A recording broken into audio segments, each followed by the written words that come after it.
Hello everyone, welcome back to my YouTube channel Net Exponent. My name is Yashika. So today in this video we'll be discussing about cost of capital, which is a very important topic of financial management. So before coming up to the formulas of cost of capital, let's understand the basics, right? See, suppose I want to start a company, right? So for that I would require capital. So there are various sources on how I can raise funds. First and the very important is by issuing equity share Capitals. आपने सबने सुना होगा ये equity share capital के through एक company जो है वो फंड्स रेज कर सकती है. दूसरा टाइप क्या है कैपिटल शेयर कैपिटल का, वो है preference share capital. So by issuing preference share capital also company can raise funds. And the third is by taking loans और इशूइंग डिबेंचर्स. आप सोचना एक कंपनी है तो किस किस वे में फंड्स को कलेक्ट कर सकती है अपने कंपनी को चलाने के लिए या एक्सपैंड करने के लिए. या तो वो या तो वो पब्लिक से लेगी पैसा, या तो वो लोन लेगी. ठीक है, यही ऑप्शंस होते हैं. अब शेयर कैपिटल के दो टाइप्स होता है, इक्विटी और प्रेफरेंस. इक्विटी का मतलब क्या होता है, जो भी कंपनी ने पैसा अर्न किया, so whatever amount is left that is given to equity share. At the end जो पैसा बचता है, जो प्रॉफिट हुआ होता है, वो किसके पास जाता है, इक्विटी शेयर कैपिटल के पास. प्रेफरेंस शेयर कैपिटल को एक फिक्स्ड डिविडेंड मिलता है और लोन और डिबेंचर्स में भी फिक्स्ड इंटरेस्ट होता है. ये आप पता होना चाहिए ना. So I suppose you know all this, right. हम इसके बाद एक आगे चलेंगे स्टेप. तो इक्विटी शेयर होल्डर्स को के पास कोई फिक्स पैसा नहीं है कि इनको इतने ही पैसे मिलेंगे, कोई फिक्स परसेंटेज नहीं होता. बट प्रेफरेंस शेयर के पास फिक्स डिविडेंड होता है जो उनको देना ही है हमें, और ऐसे ही डिबेंचर्स को फिक्स इंटरेस्ट मिलता है. ठीक है. अब अगर मैं पैसे कलेक्ट कर रही हूँ इन लोगों से, so they will not give me their money free of cost, right. Public क्या बोलोगी, ले पैसे ले ले मेरे से, नहीं, but they will demand something in return.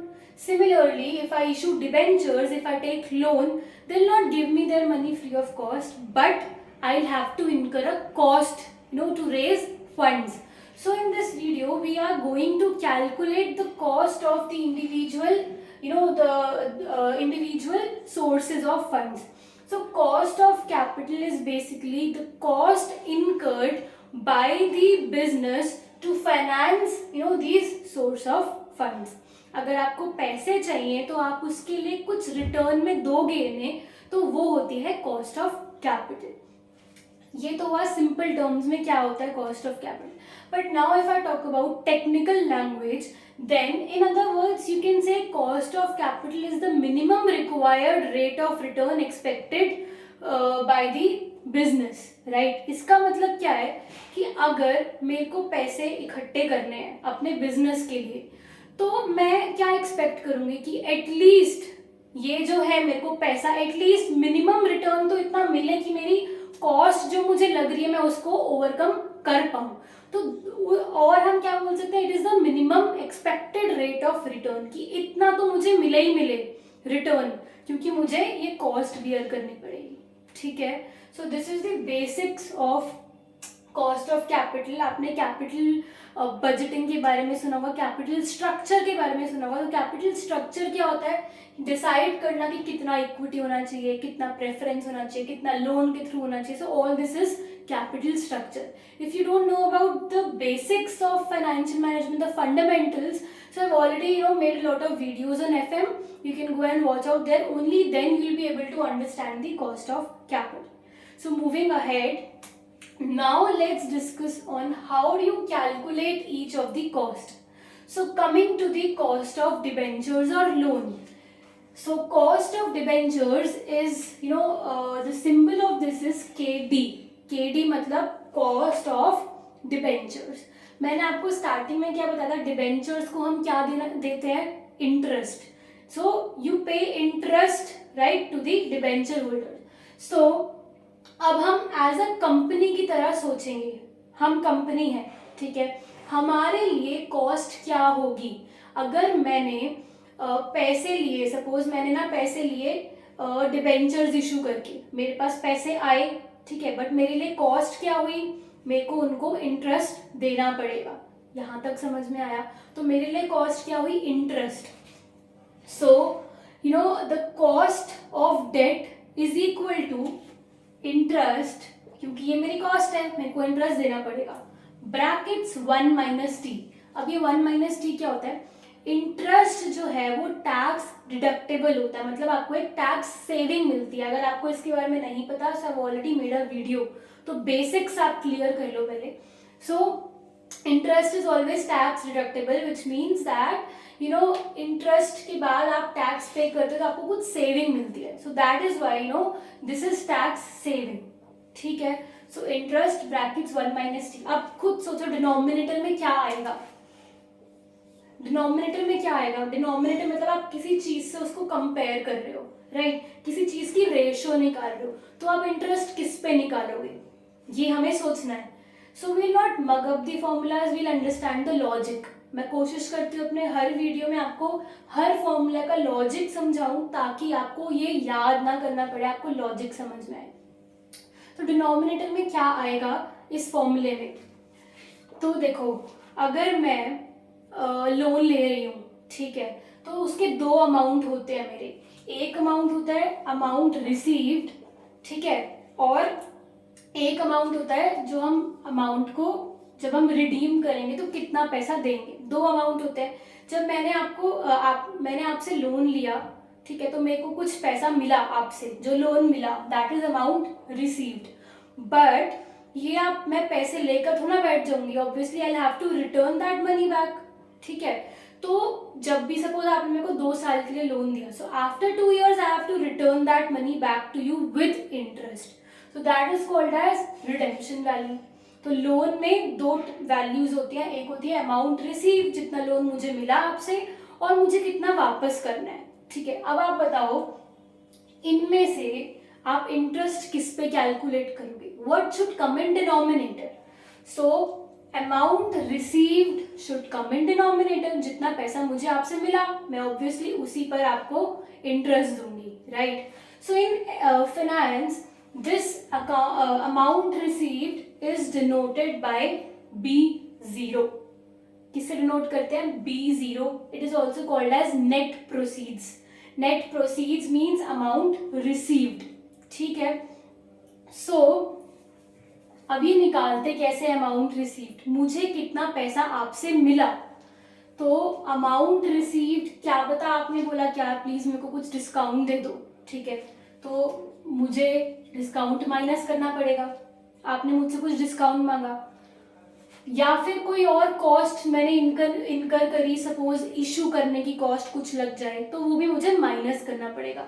जो भी सबट्रैक्ट कर वैल्यू आई, that is called as B0, और you can say net proceeds, ठीक है। So net proceeds is amount received minus discount minus flotation cost और issue cost, right? So this becomes the formula of cost of debt. But there is one more thing which I would like to tell here. This case is of irredeemable debentures. Irredeemable का मतलब क्या होता है कि मेरे को कि वो जो डेट है, वो जो डिबेंचर है, वो जो लोन है, कितने टाइम के बाद वापस करना है, I don't know that period, I don't know that time period. So this is called irredeemable debenture. मुझे नहीं पता मुझे वापस कब करना है उसको, ठीक है। So second case is when I know the debenture redemption period, which means ये case 2 है जहाँ पे ये redeemable debentures का फॉर्मूला है, ठीक है। इसके अंदर क्या होगा? फॉर्मूला रिमेन्स द सेम, बस कुछ कॉस्ट और मेरी ऐड हो जाएंगी। वो क्या कॉस्ट ऐड होंगी? ये I ब्रैकेट्स 1 माइनस टी, ये सेम रहा, हमने किया प्लस, प्लस मतलब इसमें कुछ कॉस्ट ऐड हुई। वो क्या कॉस्ट ऐड हुई? सो सपोज जो पैसा मुझे रिटर्न करना है, आपको मुझे 110 रुपये रिटर्न करने हैं, बट जब आपने मुझे लोन दिया तो आपने मुझे 100 रुपये दिए। इसका मतलब प्रीमियम पे मैं आपको पैसा वापस कर रही हूँ, तो मेरी 10 रुपीज़ की कॉस्ट जो है वो बढ़ गई, right? And this money I have to return after suppose say 5 years. So I divided by 5 so that I get the value for 1 year. Right? So this becomes my increased cost. इसके अलावा plus मेरी ये cost और बढ़ गई, और नीचे denominator में क्या आएगा? Average of redeemable value plus amount receive divide by 2, इनका एवरेज करेंगे, एवरेज कैसे निकालते हैं, डिवाइड बाय 2 करेंगे, ठीक है. सो this becomes the formula of cost of debt in case the debentures are redeemable. So this becomes two types of cases. अगर आपको ये फॉर्मूले समझ में आ गए तो आपको बाकी के में कोई प्रॉब्लम नहीं होगी, राइट.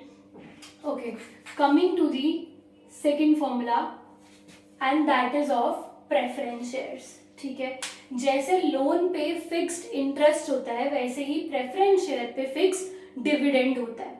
ठीक है, सो now the formula is same as that of debt, but instead of interest what we'll write, dividend. यही फर्क है सिर्फ. के डी की जगह क्या हो जाएगा, के पी, प्रेफरेंस शेयर्स की कॉस्ट निकाल रहे हैं हम. So instead of I what you will write, preference dividend. और 1 माइनस टी इसमें नहीं होता क्योंकि इसमें आपको जो टैक्स सेविंग है वो नहीं मिलती. So now the formula becomes PD upon B0, same as that of loan, but instead of I replace it with PD and I remove the tax saving part. Same is the case with redeemable preference shares. I'll remove the tax saving part and instead of I'll write D, preference dividend. This becomes the formula of preference dividend. I hope अभी तक समझ में आ गया होगा आपको. Okay, coming to the third cost, that is cost of equity. Cost of equity में problem ये है, लोन के अंदर फिक्स इंटरेस्ट हमें पता है देना ही देना है, प्रेफरेंस शेयर में फिक्स डिविडेंड इनको देना ही देना है, बट इक्विटी शेयर में कोई फिक्स परसेंटेज नहीं होती कि मेरे को इतना देना ही देना है इनको. ठीक है, प्रॉब्लम आती है फिर अब कैसे निकालें इनकी cost. So this formula is based on expectation of the investors. Investors ने जो पैसे लगाए हैं उनकी एक्सपेक्टेशन क्या है, उसके बेसिस पर हम इसको निकालते हैं. So K E is cost of equity is equal to equity share holder को क्या मिलता है, डिविडेंड मिलता है इनको, बट कोई फिक्स रेट नहीं होता है इसका. So they will get the dividend after 1 year. अगर आपने आज पैसे लगाए हैं तो ऑब्वियसली आप डिविडेंड जो एक्सपेक्ट करोगे वो 1 साल के बाद करोगे. सो that is why I am writing D1 here, right. D0 नहीं लिख रहे हम, D0 का मतलब क्या होता है, अभी का dividend, but you will expect to get dividend after 1 year. That is why you write D1 here divided by P0. P0 is the current market price of the share, right. तो ये हुआ आपका फॉर्मूला कॉस्ट ऑफ इक्विटी निकालने का. But here also there are 2 cases. अब जैसे मेरे को नेक्स्ट ईयर मैंने एक्सपेक्ट किया मेरे को 10 रुपीज का डिविडेंड मिलेगा. पहला वाला जो केस है वो बोल रहा है कि मेरे को हर साल 10 ही मिल रहा है, every year I am getting 10 dividend, but in reality this is not the case. Obviously an investor will expect that his dividend will increase every year. कुछ इंक्रीमेंट तो होगा, ये थोड़ा ना कि हर बार 10 मिलता रहेगा. पहली बार 10 मिला, दूसरी बार 12 मिलेगा. So there is a growth factor involved in it. So second case is when the investor is expecting his dividend to grow, so you add G here. G is the growth percentage. यहाँ तक समझ में आ गया. So just last thing which I would like to add up, पहले वाले case में क्योंकि हमने ये एक्सपेक्ट किया कि डिविडेंड सेम है, कोई ग्रोथ नहीं है, तो आप चाहे यहाँ पे D0 लिखो, D1 लिखो, 2 लिखो, कुछ फर्क नहीं पड़ता. Why? Because dividend is same every year, it is 10. But here D1 upon P0 plus growth percentage हम ऐड कर रहे हैं. So this becomes the formula of cost of capital where we have discussed loan. There are 2 cases. First is irredeemable, second is redeemable. Same is the case with preference shares. The formula is same. It's just I replace I with D and we remove the tax part. And third is equity share capital. So I hope you liked my video. Thank you so much for watching.